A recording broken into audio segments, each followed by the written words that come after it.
You're listening to the Governor's Podcast, which is hosted by school governors, for school governors, and for all involved in or impacted by education governance.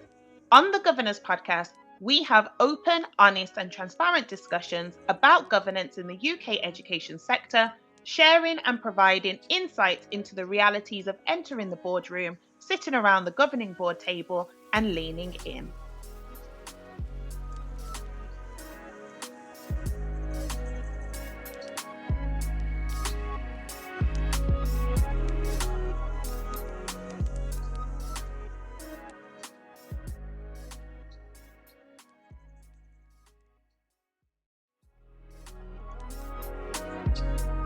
Hello, I'm Sharon Warmington and I support schools and academies as a governor, governance practitioner and a clerk.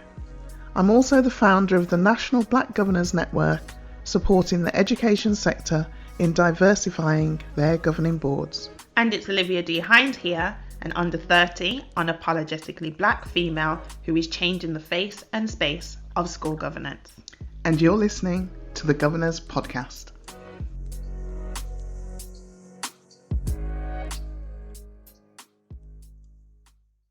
Okay, let's get into today's topic.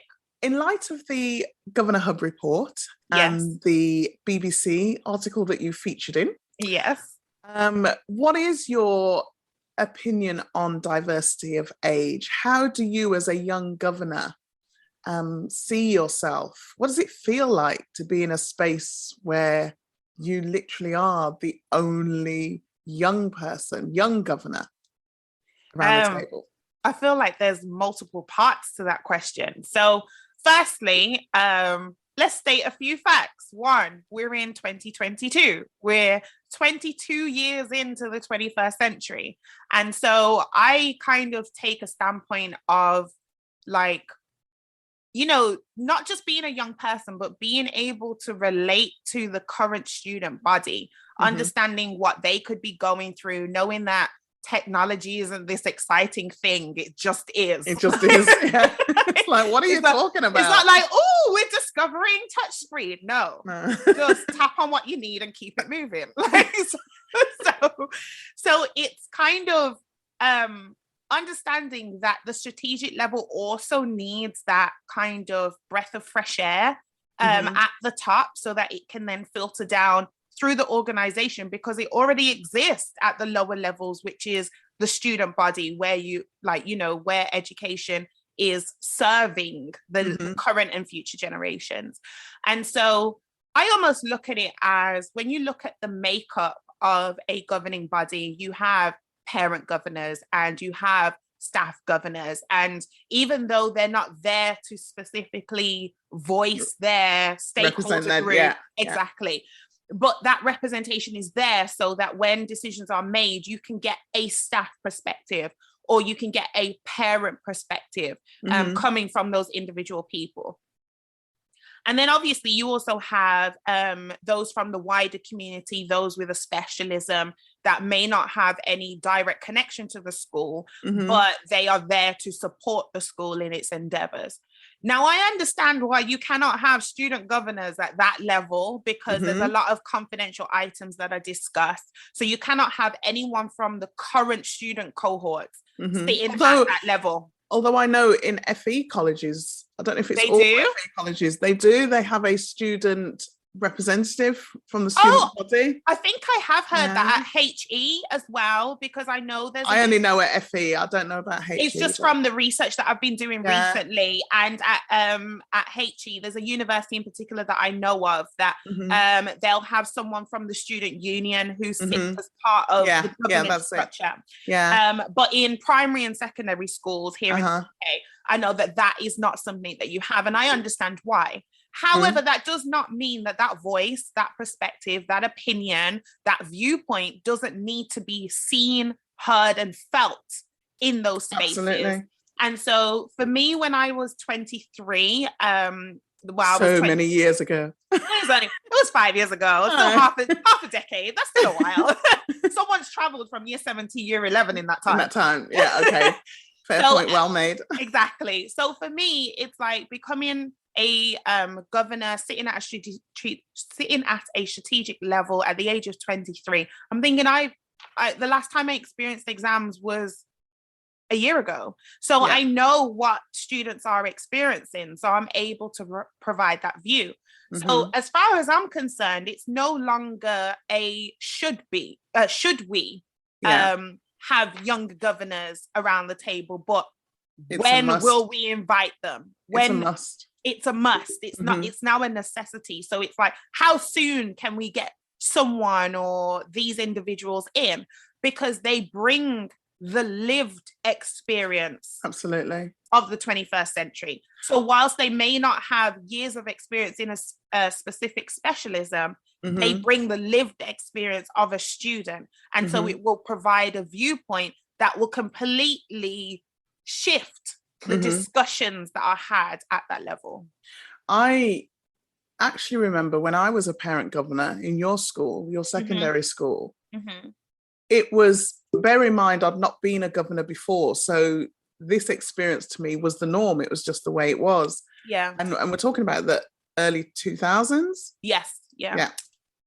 I remember regularly at governing body meetings that the head girl, because it was a girls' school, the head girl would come in, or a representative of the students mm-hmm. from whatever year group would come in and make presentations to the governing body. Okay. On whatever, I think, if I remember rightly, I can't remember all the details, but if I remember correctly, there was the student council, mm-hmm.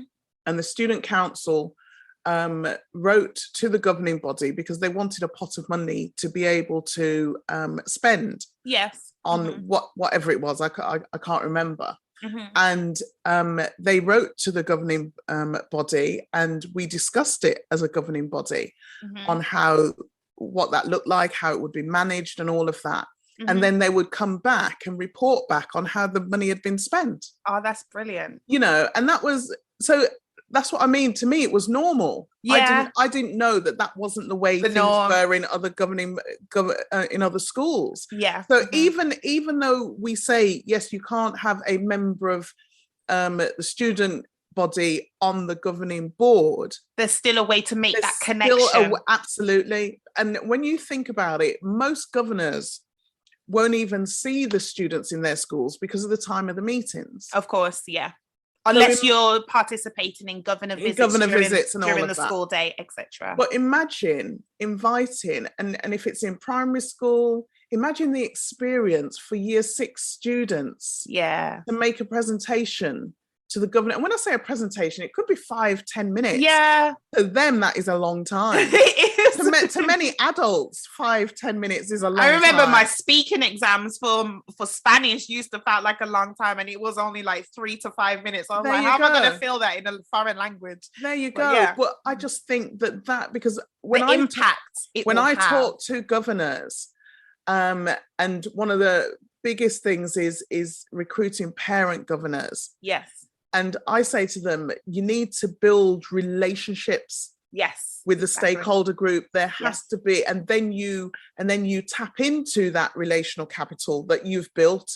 You can't expect, because there's a disconnect. Yes. And so how are you going to create that connection? Mm-hmm. And I think if the children are coming into that space, and yes, it will take some organizing, because if a school day ends at 3:30 and then the governing board meeting isn't starting until 5:30, then there's a 2-hour window when those children, there's all of that, which mm-hmm. I'm sure can be worked out and worked it can through. too. When you think of parents' evenings don't always start immediately, so there's a workaround. The connection and the line of communication that will open, because imagine those children then going home and going, I'm making a presentation to the governor. The confidence it will give them, and it will be developing a skill set, communicating with adults, being able to present an idea, it really it adds to their profile. When you think of in a secondary school context, becoming a form captain, being a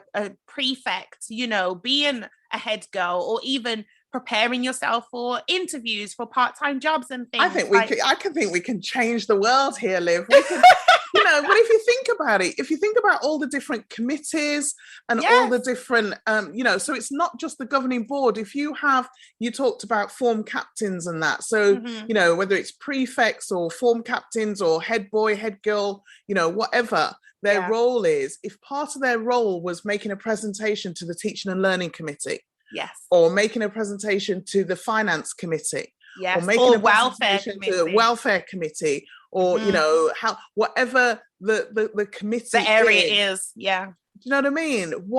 I all I'm seeing is the building of relationships and moving the governing board closer to the stakeholder group that we are there to serve. Exactly. Really. It's and so true. With the new academic year, we're into the summer term, so not for this year, but the plans that we'll be doing in the summer term for the new academic year, we can build those in. I mean, as a clerk, we do agenda plans, and we will map out what the whole year looks like in terms of the agenda items for each meeting. So imagine putting as a standard item, presentation by students. Yes, exactly. As a standard, so you do it at the top of the meeting so that they can come in, do it and go. But they can take questions from the governors. Yeah, I love that. And it's funny that you should mention it, because it's just triggered a memory of a meeting I've had recently at teaching and learning level, because I know there are several schools that do an EPQ. I believe it's called an extended project, or it's basically something you do at sixth form, and for some schools it's optional, for other schools it's mandatory. It's something that they say that you have to do, and it gives you an extra qualification at that level. And so our school looked at offering students an alternative to the EPQ, just in case there are students out there who didn't want to do that, but they wanted to use their time purposefully. And so I asked if at the teaching and learning committee, if we could hear some case studies of students who didn't choose the EPQ, because obviously we're used to hearing about that one, but it'd be interesting to know what projects students have opted to go for, self-designed, or how they use those extra hours. And so the SLT's response was like, I can imagine there are some students who will be eager to share, because they know them. Even if it's not them, the students coming into the meeting and delivering it themselves, knowing that they possibly get to put something together which the senior leadership team member will share on their behalf. I can imagine for them as a 16, 17, 18-year-old, that being an opportunity to really present themselves. Absolutely. And so it's important to make that connection. Otherwise, we just seem, as a governing body, as this distant group of people who are making decisions for the lives of the students today. And yet there's no connection to them. They don't know who we are, and we don't know who they are. And that's the important thing. The key thing. It's understanding who we are serving, who we're making decisions on behalf of. And so that's why, for me, having the student voice at the top, it means something I mentioned to the woman who interviewed me for the BBC News article. I said, I don't have to translate what students say to me, because I understand their language, and I understand the references that they make, because I'm constantly engaging in that space, so that they don't seem like an alien group of human beings to me, that I'm then saying, okay, I think they mean this. No, this is what they really mean. And it's being able to have both sides. So in terms of a question for you, either as a governor yourself, or even thinking of your age bracket, dare I say. I'm in my 50s, I'm proud. Okay, that's all right. Thinking of your age bracket, something I've heard is that I know we are yet to really touch on a young person entering the space, and how you can feel confident at 18, at 21, at 25, all the ages in between, walking into a room full of 50, 60, 70-year-olds, because that's the reality. That's the reality. But on the other side, how does it feel having someone between the ages of 18 and 29 walking in? How do you feel, or what would be your opinion or suggestion on how a 50, 60, 70-year-old can receive, you know, a young governor into the space, you know, so that that young governor feels seen and involved, and not looked at as like a foreign being. Body. Yeah, exactly. So what can be done on the other end to make that welcoming?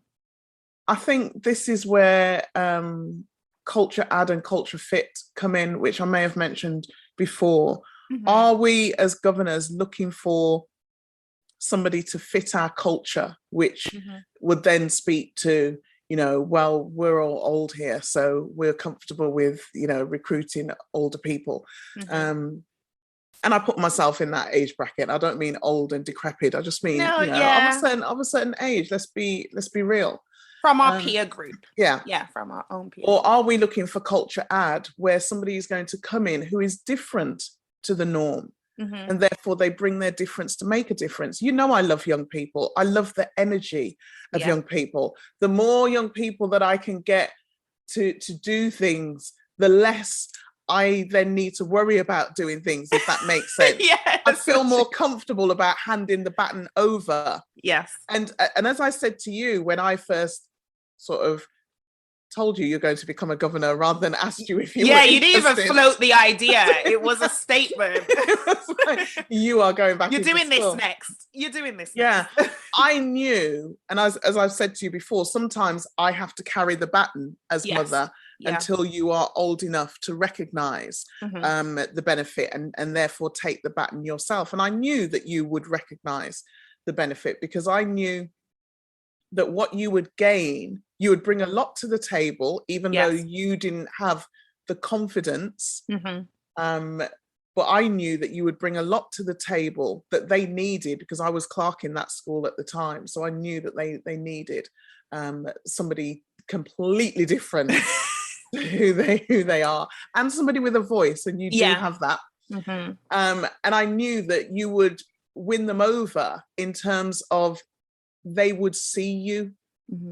They would see you. And I think for young governors coming in, we as those who are established need to be sure that we see them and we acknowledge that they have value. And, you know, don't dismiss them because they've based never on worked their in age. industry. Yeah, exactly. You know, or they're just fresh out of university. Because as I say, when I'm delivering training, what they lack in work experience, they more than make up for in terms of understanding the digital space and understanding education in the 21st century. You know, the last time I took an exam, I didn't even take an exam for my degree. It was a dissertation. And that was only 7 years ago. You know, the last time I sat a formal exam as a full-time student, as a student, I think I was probably 18. And so when you do the maths, how long ago was that? It was roughly 1988. I can't even remember. At least 30 years ago. Right, 30 years ago.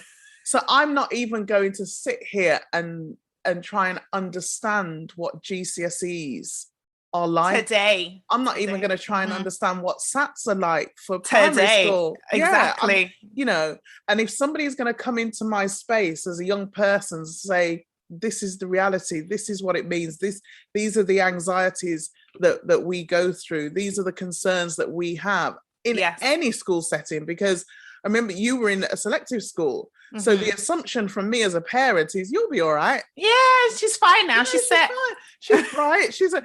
And you were saying to me, no, Mom, the pressure is still the same. Yeah. In some regards, the pressure's worse. Yeah. Because, you know, there's an expectation. There's an expectation to get there's a profile.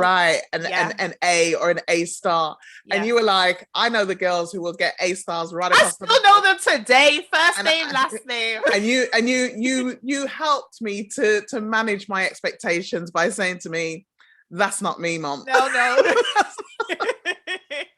So even just hearing that did manage my expectations. So I wasn't then putting unnecessary pressure on you to achieve X, Y, Z. And in a governance setting, the same can be said for young people, helping governors to manage their expectations. Yes. And say, you know, okay, you may make this decision and think that this is good for the students in this school, but the reality of what they're actually going through tells me that we're not going to hit those targets, or we're not going, you know, and just being able to give a different viewpoint. 100%. You know, it's like, exactly. It's like standing in somebody else's shoes. Yes. When I do it about race, I will say, just stand in the shoes of Black people for a moment. Yes. And then you will see things differently, because you can't help but see things differently. Of course. No. So when you're in a completely different, and you space. paint you paint the picture and everything.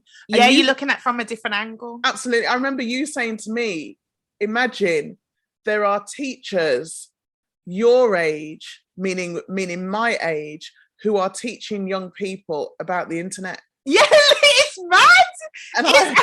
And just the way you worded that made me think, wow, that is so true. When I was at school and learning about the internet, the teacher knew a lot more than me. Yeah. Because, you know, the internet didn't exist when I was at school. It wasn't just in everyone's homes on multiple devices or anything. But now we've both watched a video of a baby who cannot walk and cannot talk navigate their way around a smartphone to the point where they found their app with the cartoon that they wanted to watch, and that was a baby who couldn't walk and couldn't talk. Now you have the arguments about whether, you know, that parent should be exposing their child to the device, you know, at an early age, screen time and everything. But for me, my question is, at a primary school, if that child at 1 is doing that, they're not getting to reception until they're 5 years old. So they're going to have 4 more years of development of technology before they've entered school. How are teachers going to prepare for that? Prepare for a child of that intelligence, and I'm calling it intelligence because and digital advancement. Right, that's what it is. Right. How are schools preparing for that? So when we look at the school development plan and the school improvement plan and all of these things, where are we preparing for Generation Beta? Yeah, it is. Because I think Generation Alpha ends in 2025. 24, 25, around that time. So then it will be Generation Beta. And when you think about it, like the reason why age diversity is so important for me at a governance level is because it's not long until these will be realities. Yeah. It really isn't. Because if you think of Generation Alpha, people are still trying to get their head around millennials. Some people have never, those are the parents and the teachers. Yeah. And so, some people have never heard of Gen Alphas. And they've not heard of Gen Alpha. So that's what I'm saying. They're still holding on to baby boomers and millennials. And it's millennials like, no, there's like 2-3 generations after that. And when you think of the oldest Generation Alphas being born in 2024, 25, we're in 22, which means they're not even born yet. Yes. But if you think of a student going from, if you focus on your year 7 going to year 11, or your year 1s going to year 6, though that's like what, 5 years in each example. In 5 years' time, we'll be in 27. So then that means your Generation Betas have already started to be born. So when you think of the journey of the child, which is where we should be thinking, rather than years of school years, all those are still important. Absolutely, but you have to look at the journey of the child. Yeah, when were they born, and in what years were they educated? For me, I did mine very recently, and this is a part of the training provision I'm going to be offering in terms of really looking at yourself, what actions you've done, and the direction and the movement you're taking from this point of new knowledge. And from the analysis or the reflection I did on myself, I was born in 93. I was taking my SATs in the year 2000 or 2001, which means all of my external examinations or the main part of my education happened completely in the 21st century. Yeah. So even though I was born in the 1900s, I'll claim it. I'll take it. It sounds ancient. And I love that dynamic. I was born in the 1900s, but I was fully educated in the 21st century. Yeah. In the 20,000s or 2000s, however you want to call it. The 2000s. The 2000s, yeah. the 2000s, 1900s, the 2000s. I think they call them the noughties. The noughties. Yeah. But then I also want you to really think about this concept. So my granddad is at the beginning of his 80s. And born so in 1941. He's born in 1941. So if you think of the majority of the population today, and let's just talk about the UK. I know we live in I'm a global citizen because I interact with people from different countries every minute of the day. But if we just focus on the UK, the majority of the population, even without knowing everyone, was born in 1930s, 1940s and onwards, which means if we are in 2022, these are the only 20s that anyone is ever going to live through or experience. Which means when you really think about it, new decades are forming. The new 20s, the new 30s, the new 40s. And when you think about decades, you think about fashion, you think about music, you think about trends, you think about books that came out, you think about inspirational people, you think about movies that were filmed and stuff. When you think of today, these are the only 20s you've ever lived through. Because if you were born in the 1940s, you didn't experience the 1920s. And if you were born in the 1920s, you didn't care about the people in the 1820s. Yeah, absolutely. So, and that's what I say to people. Look at today. Yeah, when I'm talking to governors and I talk about young people, and the oldest child in secondary education would be 18 now, which means they were born in 2004. Yes, exactly. Right. And so you know, we're all born in the 1900s. When you say the 1900s, it just puts things into context. Really does. Because sometimes we feel very much like me. I feel as if I haven't aged. I still refer to my room at my parents' house as my room. You know, even though I haven't been there since I was 18 feel like a university student sometimes. Absolutely. Yeah. So mentally, sometimes we don't move forward, even though we know that we are getting older and all of that. But the reality is, we were born. The majority of governors were born in the 1900s. We are setting the strategic direction for children born in the 21st century. Yes. How can we do that without hearing their voice around the table? Exactly. Without having them there.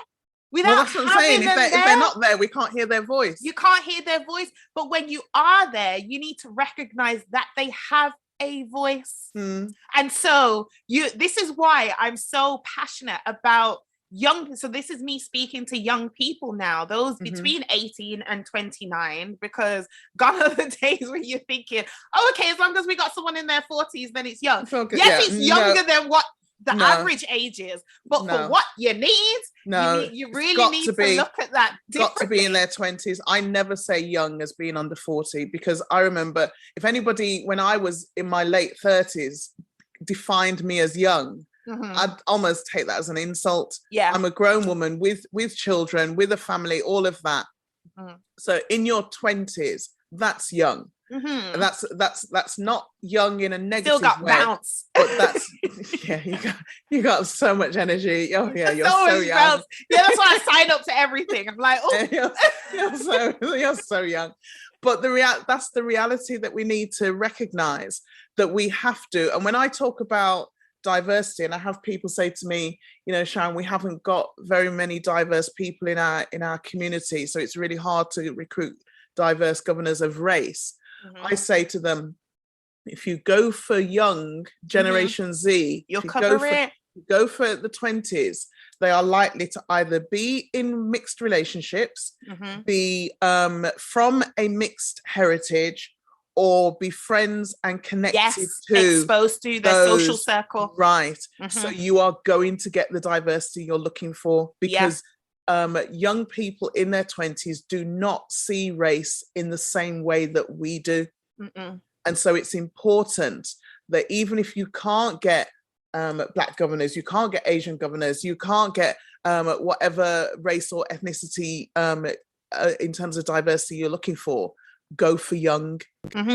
Because then in their circles, or they may know someone. Absolutely. You know, it's how it works. If you look at when you were at university, your best friend was from Kenya. Yeah, he was an Indian guy from Kenya. An international student. That's partially because for me, when I went to university, after coming from an all-girls school for 7 years, I was like, I want to make friends with people who look absolutely nothing like me. Because then, I don't know what it was, but I just thought the conversations will be interesting. And because, they were.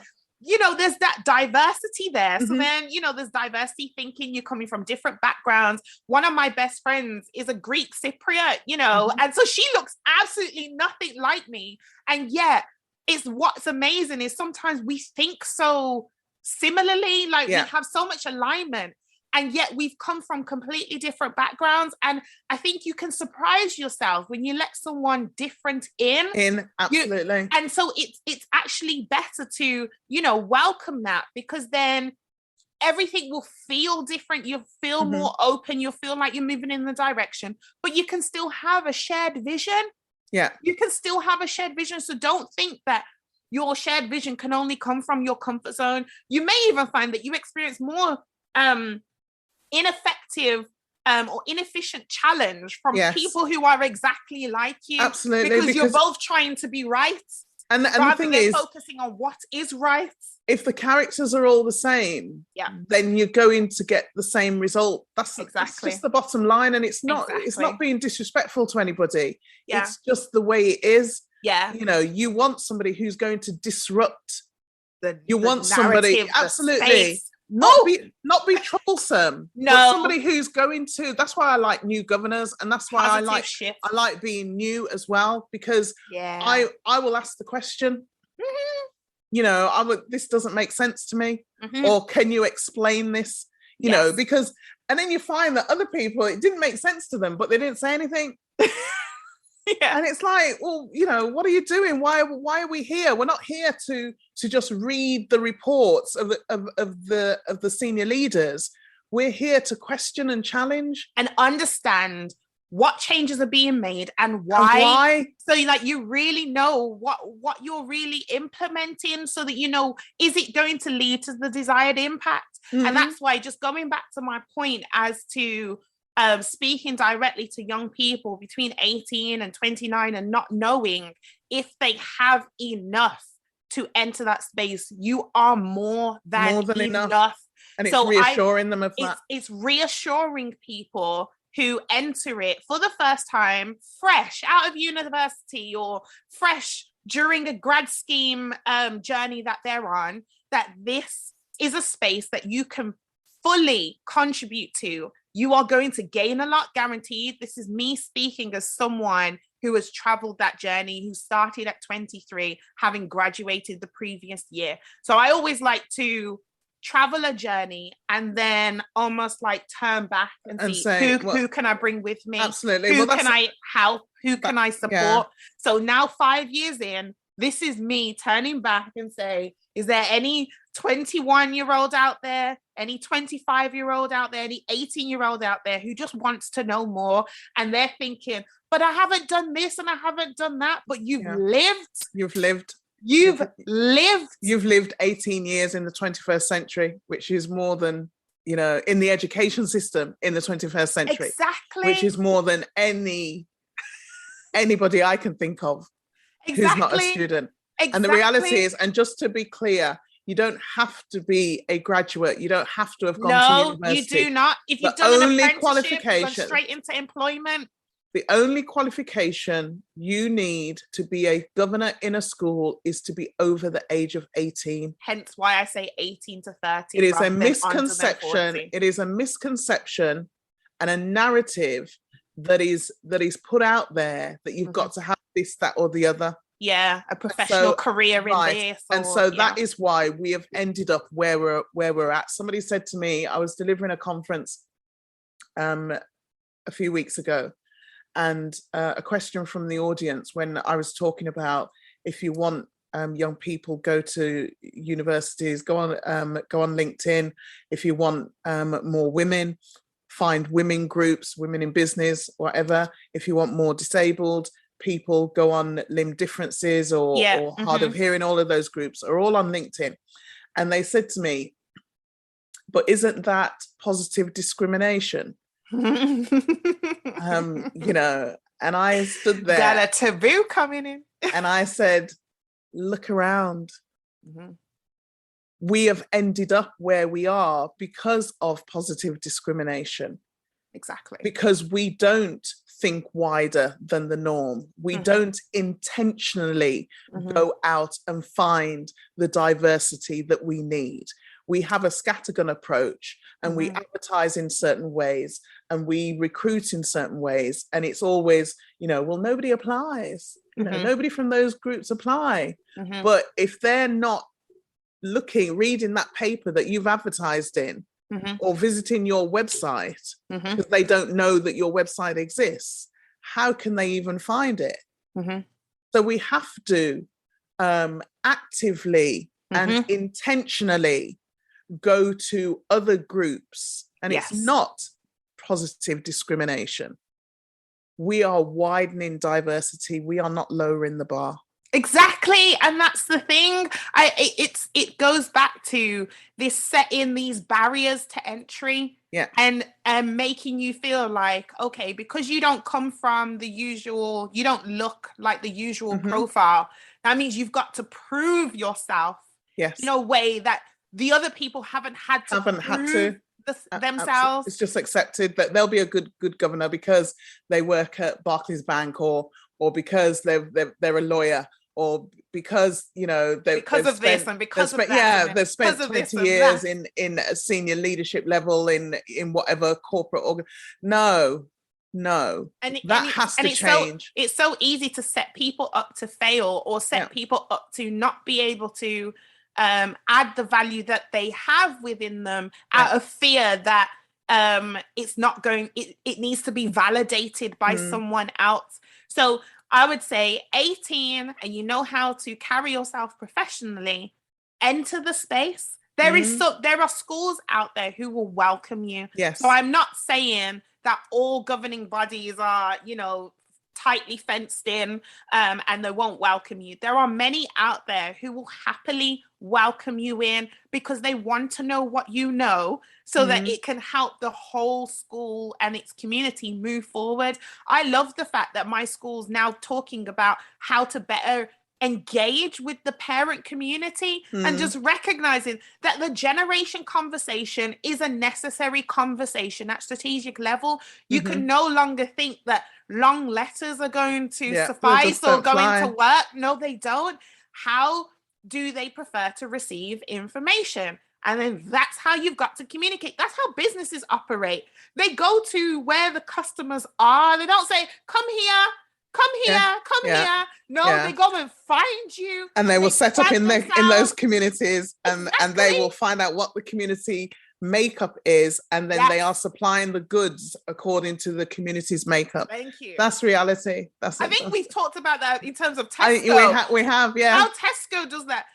There are things in one Tesco that you won't find in another, purely based on where it is positioned, where it's situated. It's like I got my nice lemon tarts from M&S today, as a shout out to M&S, but it's the only place I know that I can get those from.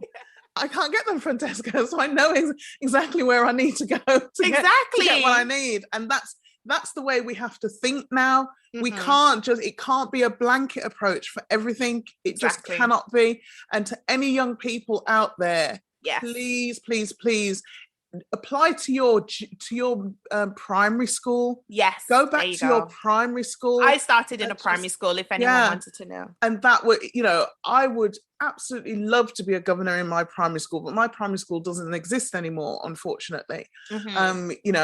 I would love to then go back into my secondary school. I just don't have any capacity for that at the moment. But I think until I hang up my boots, I would like to go into my my secondary school as a governor and spend a term there, just to almost close the circle of that. But what for young people, what you may lack from your perception in terms of skills, knowledge, and experience, you more than make up for, and it's a win-win because you will gain so much. Yeah. Oh, you bucket loads. I literally cannot list. I do not, there's no time for me to say everything that I've gained, because that will take me to even reflect every single moment. But I'd say, even as confident as I may have been in the beginning, I feel just simply doing this podcast, feeling as though I have enough knowledge in my head in order to co-host the Governor's Podcast. You know,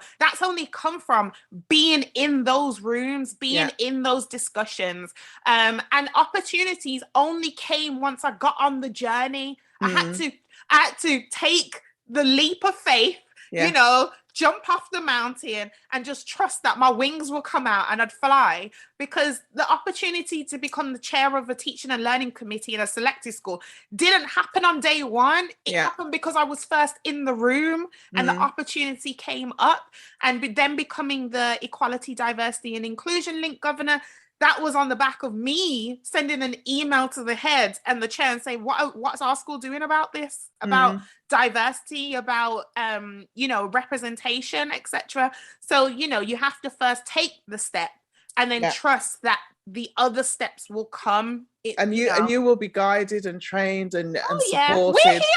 Yeah, absolutely. Absolutely. You know, so I think you need to set up a young governors something. Yo, transforming students, man. Oh, there you go. That's transforming students. You know, just visit educationgovernance solutions.com and you'll be able to contact me via there if you're a young person between 18 and 30 and you just want to know more. You may not know how to start or where to start, but you just want to know a little bit more, then go ahead, tap in.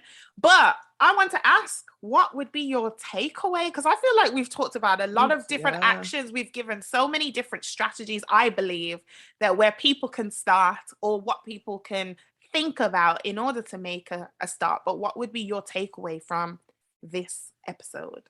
My takeaway would be for governing boards out there to just take any blinkers on, even if they don't think that they've got blinkers on, and just try take any blinkers off. Yeah, take the blinkers off, right? And just look with their peripheral vision how they can seriously recruit more young people. And you know, a quick, easy one for me is to go to LinkedIn, type in the name of your current school, and find former students. The alumni is there, and I'm sure many of them would be delighted to be asked. And I'd even say go for the ones who were maybe not the norm in school, not the most studious, who were probably, you know, subject to detentions and things, because they're your creatives. And they're the ones who didn't take the traditional path. You've only got to look at Stephen Bartlett is an example of that. Oh, you know, if you don't know who Stephen Bartlett is, then just Google him. You know, and he proudly wears the badge that, you know, education wasn't for him. He dropped out of college or university, I think, and became a multi-millionaire.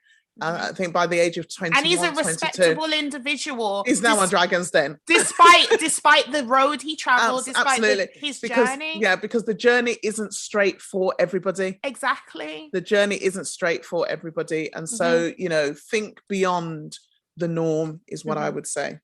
Okay, now that's solid. I love that. I would say my takeaway is very much something I live by.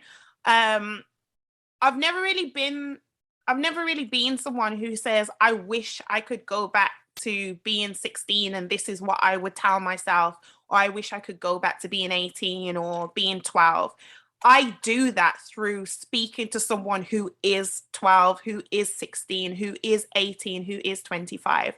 So looking at it in a governance perspective, rather than me say, I wish I knew this when I was 18, and this is what I would have done differently with the knowledge I have now. I'm like, no, I'm going to go to someone who is 18 so that they get that seed planted for them, so that they move further quicker than I did. Absolutely. And so that's probably what my takeaway is from, and that's why I'm doing the work I'm doing now in terms of training on the diversity of age in governance in UK schools and academies, but also encouraging others to really think about the spaces that they're in, because I'm just one person.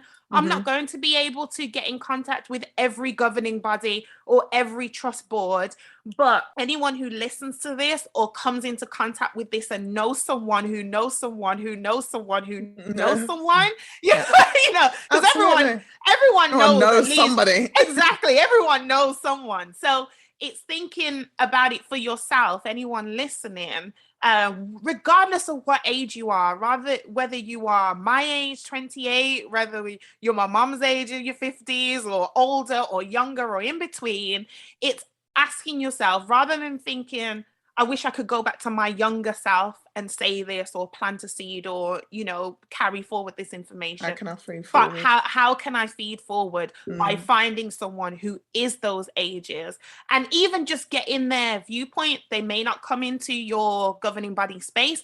There may not even be a vacancy for them. But if you have the conversation, you may have a child or a niece or a nephew or someone in your network or someone in your corporation, in your team or whatever, and say, have you thought about? And you never know what that may do for their journey, their story, and how that could unfold. Because I had no idea at 23 that I would be where I am now at 28. But I am thankful for who fed into me when I was 23. Yes. You're welcome. Like, You're welcome. I'm very thankful for the steps I made at 23 because of where I am now at 28. And it's because of that 23-year-old that I'm now thinking, what can this 28-year-old do so that when I'm 33, 35, 38, tapping on 40, I can say I'm really proud of the steps I've made and the people that I've supported and impacted. So that would be my takeaway. You'll then be the old governor, but you'll be old with a difference. No, because if I'm still 39, I'm under 40 and I'm still young to someone. I've still got a good 12 years, so don't age me. But yeah, we will definitely drop some links in the description of this episode of how whether you are looking for a younger governor or whether you are looking to be a younger governor on a board, you just want to know more, because we have a lot happening, hence why there's been some gaps between our episodes recently, because we have a lot going on behind the scenes, but it's all to support the community that is UK governance in the education sector. So yeah, thank you for listening to another episode. Thank you.